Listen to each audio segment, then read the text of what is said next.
নমস্কার বন্ধুরা, জয় শ্রী রাধে। অমৃত যোগ চ্যানেলে আপনাদের সবাইকে স্বাগত জানাই। আজ আমরা আলোচনা করতে চলেছি সিংহ রাশির অক্টোবরের রাশিফল নিয়ে। সব বিষয়ে ডিটেলসে আলোচনা করতে চলেছি। আপনাদের শরীর স্বাস্থ্য, পড়াশোনা, প্রেম, দাম্পত্য জীবন, চাকরি, ব্যবসা এবং ভাগ্য কেমন যেতে চলেছে। এর আগে অনুরোধ করব ভিডিওটিকে শেষ পর্যন্ত দেখার, যাতে কোনো বিষয়ে বাদ না পড়ে যায়। এবারে জেনে নিই অক্টোবর 2025-এ নবগ্রহের প্লেসমেন্ট কেমন যেতে চলেছে, কোন গ্রহ কোথায় প্রবেশ করবেন এবং আপনাদের জীবনে এর কিরূপ প্রভাব পড়তে চলেছে। বন্ধুরা, এই আলোচনা জন্মরাশি চন্দ্ররাশির উপর আধারিত। রাশিচক্রের পঞ্চম রাশি হল সিংহ রাশি, যেখানে রাশিতে বর্তমানে কেতু এবং শুক্র অবস্থিত রয়েছেন। দ্বিতীয় ঘরে রয়েছেন বুধ এবং সূর্য, তৃতীয় ঘরে রয়েছেন মঙ্গল, সপ্তমে রয়েছেন রাহু, অষ্টমে রয়েছেন শনিদেব এবং একাদশ ঘরে রয়েছেন গুরু বৃহস্পতি। সবার আগে আপনাদের স্বাস্থ্য নিয়ে আলোচনা করছি। দেখুন, প্রথম ঘর হলো ইমিউনিটির এবং এর অধিপতি সূর্য বর্তমানে দ্বিতীয় ঘরে রয়েছেন, কিন্তু 17ই অক্টোবর তিনি তৃতীয় ঘরে চলে আসবেন। এবারে 17ই অক্টোবর আগে পর্যন্ত আপনাদের স্বাস্থ্য ভালো থাকবে, কিন্তু এরপর যখন সূর্য তৃতীয় ঘরে প্রবেশ করবেন তখন তিনি নিচস্থ অবস্থা প্রাপ্ত হবেন এবং মঙ্গলের সাথে থাকবেন। এতে আপনাদের রোগ প্রতিরোধ ক্ষমতা দুর্বল হয়ে পড়বে, কারণ রাশির স্বামী ষষ্ঠ, অষ্টম বা দ্বাদশে অবস্থান করলে বা তৃতীয় ঘরে অবস্থান করলে তখন নিচস্থ হয়ে যান এবং আমাদের ইমিউনিটি কিছুটা দুর্বল করে দেয়। এছাড়াও আপনাদের শনির ঢাইয়া চলছে এবং দৃষ্টি দিচ্ছেন আপনাদের দ্বিতীয় ঘরে। এতে কোনো প্রকারের ইনফেকশন বা দাঁতের সমস্যা দেখা দিতে পারে। এবারে দেখে নেওয়া যাক অক্টোবর মাসে আপনাদের এডুকেশন কেমন থাকতে চলছে। পঞ্চম ভাব থেকে বিদ্যার বিষয়কে দেখা হয়।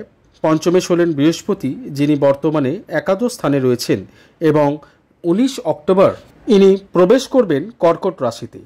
দেখুন, দ্বাদশ ঘর হলো বিদেশের বা দূর স্থানকে নির্দেশ করে, আর যখন পঞ্চমে দ্বাদশে প্রবেশ করবেন এতে হতে পারে আপনারা পড়াশোনার জন্য কোথাও দূরে যেতে পারেন বা বাইরে কোথাও হায়ার স্টাডিজের জন্য যাওয়ার থাকলে 19 অক্টোবরের পর সেই যোগ তৈরি হচ্ছে।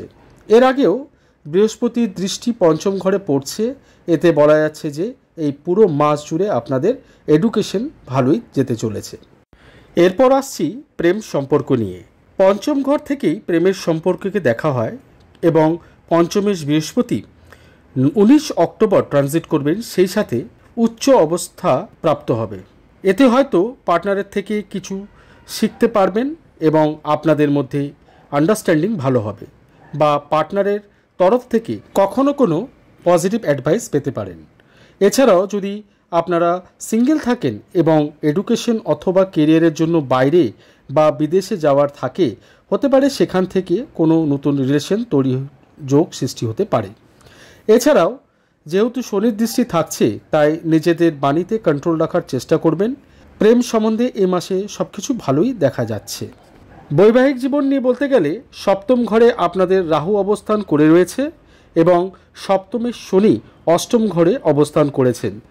এর থেকে বলা যাচ্ছে রাহু আপনাদের বৈবাহিক জীবনে মনোমালিন্য তৈরি করতে পারে এবং শনি অষ্টমে বসে আগুনে ঘি ঢালার মতো কাজ করবে।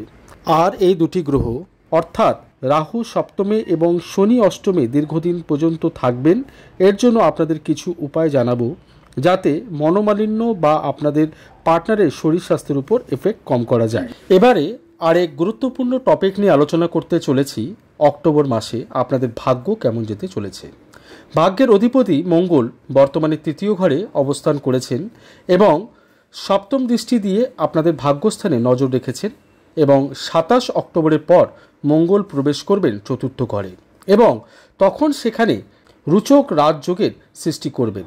বলা যাচ্ছে 27 অক্টোবরের পর থেকে ভাগ্যের পুরোপুরি সাপোর্ট আপনারা পেতে চলেছেন এবং এর আগের সময়ের কথা বলতে গেলে তখনও খুব ভালো সাপোর্ট আপনারা পাবেন। যদি কোনো বড় ইনভেস্টমেন্ট বা বড় কোনো প্ল্যানিং থাকে, তবে তা 27 অক্টোবরের পর করার চেষ্টা করবেন। এবার কেরিয়ারের বিষয় নিয়ে বলতে গেলে দশম ঘরের অধিপতি শুক্র বর্তমানে আপনাদের রাশিতে অবস্থান করেছেন এবং 19 অক্টোবরের পর দ্বিতীয় ঘরে প্রবেশ করবেন। সেখানে উনি নিচস্থ অবস্থা প্রাপ্ত হবেন। এর থেকে বলা যাচ্ছে আপনাদের কনফিডেন্স কিছুটা ডাউন হতে পারে এবং শুক্র দ্বিতীয় ঘরে প্রবেশ করার পর আপনারা আপনাদের কেরিয়ার নিয়ে বা ফাইন্যান্স নিয়ে বড় কিছুর পরিকল্পনা করতে পারেন, তবে কিন্তু স্মার্ট ওয়ার্ক দিয়ে। দ্বিতীয় ঘরে শুক্র প্রবেশ করার পর আপনাদের কথাবার্তা দিয়ে সামনের ব্যক্তিকে অ্যাট্রাক্ট করতে পারবেন। আপনারা যদি কনসাল্টিং বা কাউন্সেলিং অথবা কোনো পাবলিক ডিলিংয়ে কাজ করেন তাহলে এই মাস আপনাদের জন্য খুব ভালো যেতে চলেছে। এর সাথে সাথে আপনাদের শনির ঢাইয়াও চলছে। যদি জন্মছকে শনি অশুভ থাকেন তাহলে অনেক বেশি পরিশ্রম এবং দায়িত্ব বহুগুণ বেশি বাড়িয়ে দেবে। ব্যবসার বিষয়ে বলতে গেলে 9 অক্টোবর পর্যন্ত ব্যবসা ভালো থাকছে, কিন্তু এরপর শুক্র কন্যা রাশিতে প্রবেশের পর এভারেজ রেজাল্ট দেখা যেতে পারে। রাহু সপ্তমে রয়েছেন, এতে আপনার সাথে যারা কাজ করছেন তাদের সাথে খুব নম্র ব্যবহার করার চেষ্টা করবেন।